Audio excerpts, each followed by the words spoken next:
ายสู่ลมหนาวพัดพาเอาใจแสงตะวันส่องฟ้าทุ่งนากว้างใหญ่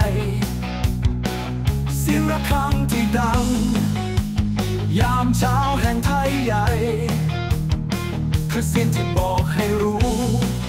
ว่าเรายังคงหายใจ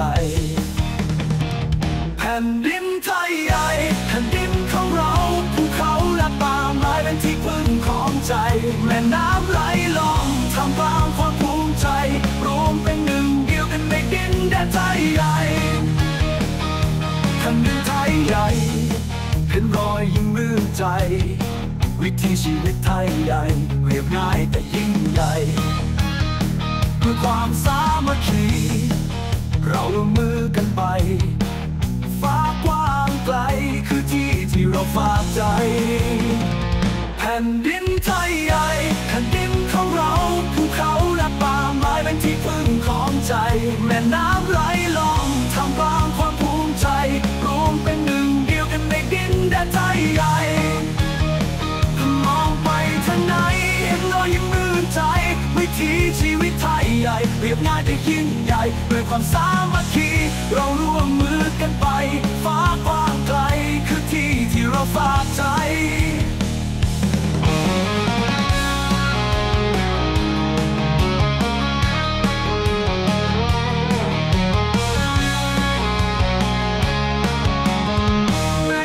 ฝนโปรยปลายร่มเย็นด้วยน้ำใจ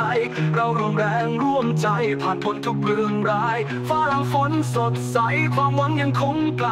จะไม่ทิ้งดินแดนที่รักแม้วันผ่านไป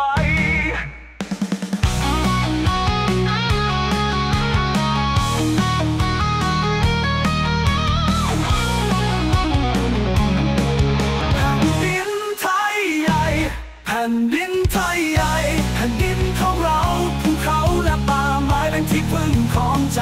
แม่น้ำไหลลงทำกลางความภูมิใจรวมเป็นหนึ่งเดียวกันในดินแดนไทยใหญ่แผ่นดินไทยใหญ่คือบ้านที่อบอุ่นไม่ว่าจะอยู่ที่ใดยังคิดถึงเสมอแผ่นดินที่เรารักจะแนบแน่นในใจไทยใหญ่